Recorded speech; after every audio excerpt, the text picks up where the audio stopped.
السلام علیکم ورحمۃ اللہ وبرکاتہ۔ ہمارے اس ملک کے تمام مسلمان بھائیوں سے گزارش ہے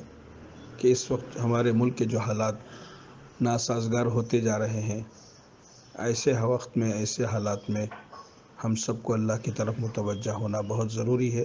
بالخصوص سپریم کورٹ کا جو فیصلہ بابری مسجد سے متعلق آنے والا ہے 15 نومبر سے پہلے، اس وقت ہمارے بڑوں کی طرف سے یہ درخواست بھی ہے، گزارش بھی ہے کہ اس وقت ہم تبصرے تذکرے چھوڑ کر اللہ کی طرف متوجہ رہیں، اپنے گناہوں پر نادم رہیں، توبہ استغفار کریں۔ اور خصوصاً ایسے وقت میں حضرت مولانا اشرف علی تھانوی رحمۃ اللہ علیہ کا جو وظیفہ ہے، جیسے کانپور شہر میں کچھ حکومت کی طرف سے ظالمانہ قانون بننے والا تھا، تو اس موقع پر حضرت نے ایک وظیفہ تجویز فرمایا، لا حول ولا قوت الا باللہ العلی العظیم 500 مرتبہ ہر فرد کو پڑھنا چاہیے۔ اور اس کی تائید ہمارے اس وقت کے بزرگ عارف باللہ حضرت مولانا محمد منیر احمد صاحب بمبئی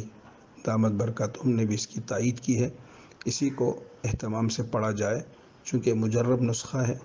اس لیے میں تمام دوستوں سے گزارش کرتا ہوں، درخواست کرتا ہوں، ہمارے تمام اکابر کی طرف سے یہ درخواست ہے کہ آپ حضرات اس کا خاص اہتمام کریں، مساجد کے مصلیوں سے بھی اس کو پڑھوائیں، مدارس کے اندر بھی اس کا اہتمام کریں، عورتوں سے بھی اس کا اہتمام کروائیں۔ یہ 10-15 دن اہتمام سے انشاءاللہ پڑھیں تو اللہ تعالی حالات کو بدل بھی سکتے ہیں۔ ویسے مسجد کے سلسلے میں ہمارے بڑوں نے اطمینان دلایا، شواہد اور حقائق مسجد کے حق میں ہے، لیکن اگر فیصلہ خدا نخواستہ کچھ بھی ہو جائے، چونکہ سپریم کورٹ کے حوالے ہیں، تو اس لیے یہ نیت کے ساتھ ہم کو پڑھنا چاہیے کہ اللہ فیصلہ مسلمانوں کے حق میں کر دے اور امن کے اور سلامتی کے فیصلے بھی فرما دے۔ یہ دونوں باتیں ہونی چاہیے، فیصلہ جو ہے مسجد کے حق میں ہو جائے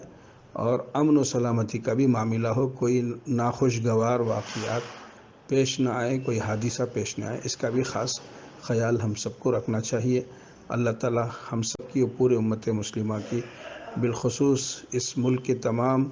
دینی شعائر کی حفاظت فرمائے۔ السلام علیکم ورحمۃ اللہ وبرکاتہ۔